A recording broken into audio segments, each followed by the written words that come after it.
Welcome back to the Bazaar. I'm Inko, and there's been a new patch during my brief hiatus. I'm sorry I've been swamped in real life. More on that at the end because no one actually cares. Let's get right into the patch notes. Yesterday's patch had some pretty major changes. Most notably, Dooley and only Dooley got his guaranteed core upgrade back, provided he didn't have a gold tier core already. I imagine self-scaling Dooley will still be super viable even with how many of his cards got bonked, but I'll have to play it to see. Next up, they changed B1, B2, Sterling, and Forja. Now, depending on the day, you'll see one of the three of them. You'll never be on a day that can see both. You'll never see B1, B2 before day 3 anymore, so gone are the days of your opponent randomly having a silver shadowed cloak on day 1. Now, from days 3 to 5, you can upgrade to silver. From days 6 to 8, you can upgrade to gold. And from day 9 plus, you can upgrade anything. I think that's a much better system. I don't think they need it to be single spawn. I think it's fine for it to be a high variance sort of thing. It's not a huge deal. I personally think it's a better system for them to be single spawn, but it's not a big deal to me that they aren't. I'd much rather all of these still be single spawn and give us back our guaranteed gold upgrade, which currently only Dooley gets, which feels kind of ridiculous. It's entirely possible the spawn rates on Sterling are so high that it's okay not to have the guaranteed gold upgrade. I'll have to play with it to see how this feels, but my gut says I would much prefer the old system than having Sterling exist and be common. We'll have to see how it plays though. I might just be being a cynic right now. Moving on to Mac, he had some very interesting changes. Boiling Flask went down to silver tier, so it's much better than it used to be because it's much more easy to find it. That's gonna help any potion archetype a lot.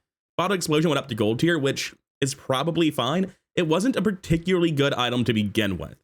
So while it's harder to make a specific Bottled Explosion build now, it's also generally a Mac buff not to need to see it quite as often. What is most certainly not a buff to Mac though is Magnus's Femur going to gold tier. Same change, very different effect. That is a huge hit to one of Mac's strongest builds, and additionally, even at gold tier, it's been nerfed. It's a 16-second cooldown at all tiers, down from 15 or 13 at diamond. The damage scaling at those tiers, however, is unchanged. It says was 2550, but that's not true. The 25 was here. It was the same ultimately across the board. And they have a severely reworked recycling bin. I imagine it's going to be super strong. Haven't seen any of the current meta. I know this patch review is a day late, but I have to imagine this is crazy. They've reworked it to, instead of giving you regen, have it reduce the cooldowns of your potions. When you use a potion, it transforms into another potion for the fight, just like it used to. But now, in addition, it adds 1 to 2 seconds of cooldown reduction, and it starts at silver tier. This patch note, I think, is my hotfix that came out right afterwards. And then they also fixed the enchantments because they were previously the old enchantments that did nothing. I believe this is compounded, and it's actually 2 hotfixes worth of patch notes, and it initially did not include these 2 lines of text. I'll dive into the data mining for exactly what changed in the second hotfix in a little bit. Moving on to Vanessa, the Koos got nerfed. When you slower crit, adjacent weapons gain 369 down from 5, 10, 15. That just feels right to me. 5, 10, 15 for something that was as easy to trigger so often as Koos was kind of ridiculous, so I think this is a good change. I think Koos Aragama stood out as one of the strongest items on the set, and I think it'll still be almost as strong, it's just not quite so violently powerful. Next up, Atomic Clock got back its 3rd ammo and went to a gold tier start. So the question is it now 1 to 2 seconds instead of 1 to 3? I assume so. Yes, Atomic Clock will never be as broken as it used to be. And I probably will not buy Atomic Clock that frequently now because previously I would pick it up at silver trying to get it to gold so it would do enough to really matter. Now that it never goes to 3 seconds, it's probably a lot more balanced, better for the game, but I'm still sad to see it go. It does retain its niche as just being an insanely fast item for triggering combos though, so it's not useless by any stretch of the imagination. And it's still very good at diamond, it's just a lot harder to get it to the same level of power, and it was, even if kind of niche, probably too powerful. Angry Balloon Bot went to gold tier and got reworked. Now its cooldown is 10 or 8 seconds depending on tier, up from 4, but that's because when you lose shield, this gains damage equal to the shield lost, as opposed to 10, 20, 40%. So at diamond, it's twice the cooldown, but 150% more damage scaling. This is, I think, just a buff, but it's also a bit harder to find the guy, and that's kind of important for something that's fairly core to an archetype.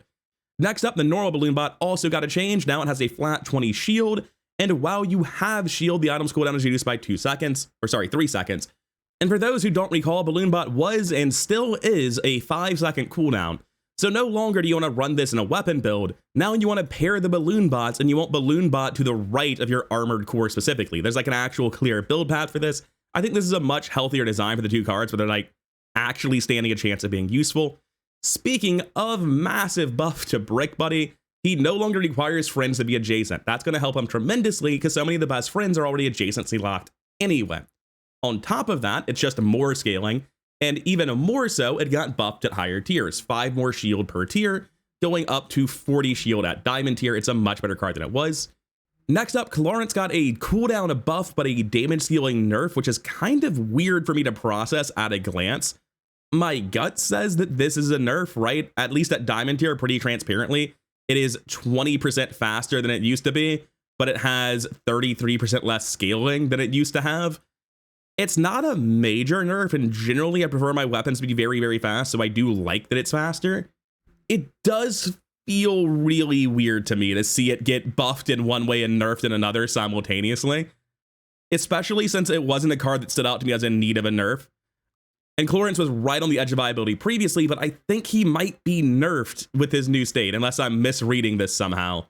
Next up, we have Combat Core. It has 33% more scaling at every rank, 5 per tier, and I can't find it in myself to care. I don't think that a minor buff to its scaling is going to fix the card. It's just so far from being good that I can't really imagine being hyped to run it. I like that they're buffing it, but I don't think this will ever make it good. Defense Matrix had a massive cooldown buff. It needed it. It was basically an unplayable card, and now it will probably continue to be an unplayable card because its main effect is passive anyway. For those who don't recall, Defense Matrix is when you use an adjacent item's shield and haste adjacent items every 6 seconds now instead of every 8. And like, yeah, sure, that's better, it's fine, but it doesn't make it something I want to play. It just makes it less bad. What breaks my heart a little bit is that Aiden's getting hit with another nerf, and make no mistake, this is another nerf.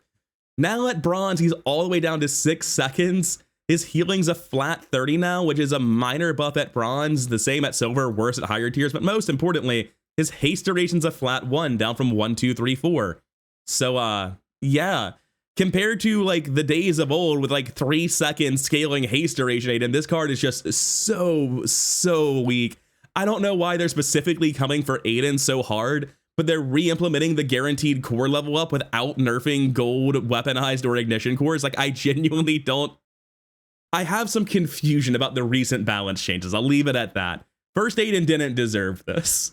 He wasn't overpowered. If anything was broken for Dooley, it certainly wasn't this guy, and it's sad to see the current state of First Aiden.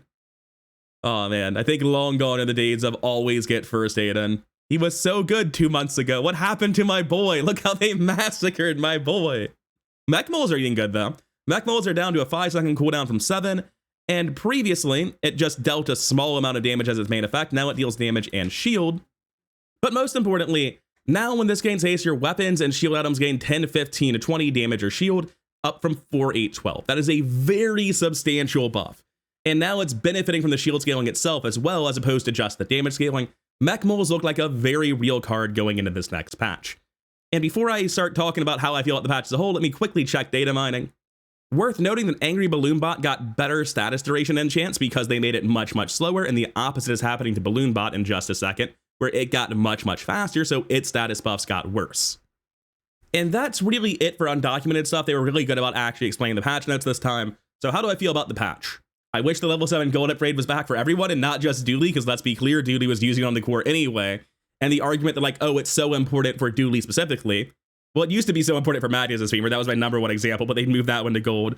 But let's say Bootstraps, let's say Tortuga. There are countless items that just feel tremendously worse when you cannot guarantee them. Because, like, obviously Magnus' femur is the biggest example, right? There are a bunch of synergy items. Tortuga still fulfills this role very well as an example.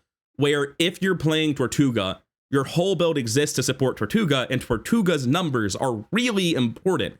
There is a tremendous difference between a 200 and 400 damage Tortuga at silver and gold. And your whole build is about Tortuga. You cannot easily pivot out of it. So unless Sterling is like super common or even hard coded to show up a certain amount of times in a run, I don't really understand why this exists. If Sterling is that common, it's a different system and it's weird and I don't know why we changed to it, but it's fine. What I expect to happen is to find tremendous amounts of frustration when I'm playing builds like Tortuga and I'm ride or die on specifically finding Tortuga or Pole or Barcoon or Ayla and getting lucky so that I can actually upgrade Tortuga and have my build function. It's sort of an inherent massive nerf to massive categories of weapons where these items need to be upgraded to function at high levels in the later days, and the rest of your build cannot easily pivot to other things. And once again, Income Start is eating good about that, because if it's really important to pivot out of your failed upgrade path, hey, income start helps with that. I'm always happy to see income start getting better, but I don't really know why we got rid of the level 7 guaranteed upgrade and then gave it back to specifically Dooley. This very obviously feels like a band-aid for a bad design change, and I don't know why we're keeping it instead of just bringing Sterling in as a guaranteed vendor on that level. I don't get it. I'll probably get over this once I start playing the game, to be honest with you. I haven't really had much of a chance to play this weekend, and I haven't had a chance to play since the patch. Hopefully, in play, this feels better, but looking at it and analyzing the design change, I just don't get it. Moving on to the item changes, though, I think all of them are pretty good. I'm very happy to see Boiling Flask back at silver. All the other multicast items are gold, yeah, sure, or higher. But Boiling Flask is like the most specific, and the archetypes that want it more desperately need it than any other archetype needs its multicast item. Bottled Explosion going to gold is great. Magnus's Femur going to gold I feel kind of strange about, because there's not really another great payoff for a slow build, and you need it so desperately in the builds that want it. Like, this is the same thing that I criticized a while back about Staff of the Moose, which you'll notice just isn't a build on the ladder, really. This is a build around item that is locked behind gold tier, right? If Tortuga was a gold tier starting item, you wouldn't see Tortuga nearly as often. It's important that you can find the item to build around it. Because with something like Cannonade, where you just need a bunch of weapons, it's really easy to pivot into it if it started at gold tier. Starting at silver or gold just affects how early you get it. But with something like Magnus's Femur and Tortuga, where you need a bunch of friends or you need a bunch of slow items, you kind of need to find it early to transition into it at all. Because your whole board has to be built around this one item, having these sorts of items start at high tiers kind of just makes them really niche and hard to use in a way that's, like, if it's gonna be at gold tier, it shouldn't require your whole board. That's sort of how I feel about it. I do wonder how strong Recycling Bin is. Generally, these sorts of effects are super powerful, but potions are generally not that strong. That's a dangerous way to design a card that really limits future design space, though. Like, what do you do if you make good potions now? I don't look at this and feel hype about the design. I feel worried about design space constraints. I also feel like it might just be wildly overpowered. It's not like Hydraulic Press and Beast of Burden, but I do look at this and think, that has potential to be very broken. The Vanessa nerf is great. The Dooley changes are generally very good, just buffing up the less useful stuff. Although the First Aiden nerf confuses the shit out of me. Because, like, again, why are we nerfing First Aiden when Gold, Ignition, and Weaponized Core were the cores that went unchanged? What are we doing? And then we gave the guaranteed gold tier back to them. I'm so confused. There's a lot of changes in this patch I like, a lot of changes in this patch that leave me kind of baffled. Anyways, hopefully I'll be able to start recording and uploading regularly again. I should have more free time on my hands now. And for anyone who cares to know why I haven't been uploading, I'm bad at managing my personal time, apparently. That's the real answer. I got thoroughly nerd sniped. From a production standpoint, I want to do more than just upload Bazaar content. I would like to start uploading long form stuff on another channel in the future. And what I mean by that is heavily edited content, whether it be like discussions of games or full game runs or challenge runs. I don't care. I want to do long form stuff on another channel in the distant future. And I decided, and then stubbornly refused to change my decision, that the first thing I'd be uploading on that channel would be modded Fallout 4. Now, the good news is Fallout 4 is here and it's modded and I have my free time back. The bad news is I have been getting nerd sniped by this for the better part of 2 weeks. I have lost so much of my free time. The time I would normally use to record, I ended up being like, no, fucking why isn't it working, and spending time making this work. I have spent so much more time getting this stable and functional and doing everything I want it to do than I should have. But I'm done with it now. And we're back on track. We're recording for the channel that actually exists right now. And I'll see you tomorrow with actual Bazaar gameplay.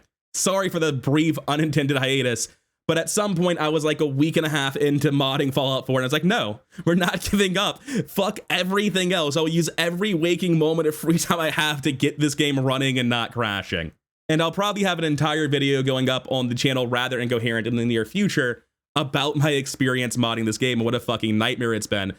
I will also be using that channel to upload any sort of content for the Fallout 4 gameplay in like a Let's Play format before I heavily edit it down into whatever long form content I'll be making with it. But for now, the reason I've been gone is because I got super frustrated by failing to mod Fallout 4, and it went from taking up most of my free time to all of it. And now that I've managed to solve my problems with it, I can stop obsessing over it and get back to actually making content for the channel that already exists. Thank you for bearing with me in these trying times. I'm finally back to making Bazaar content, and I'll see you tomorrow with some gameplay. Maybe on self-scaling Dooley, maybe on Recycling Bin, maybe we'll finally not throw with Life Conduit. Hard to say, but definitely with something. I'll see you then. Thank you for your time, and have a good night.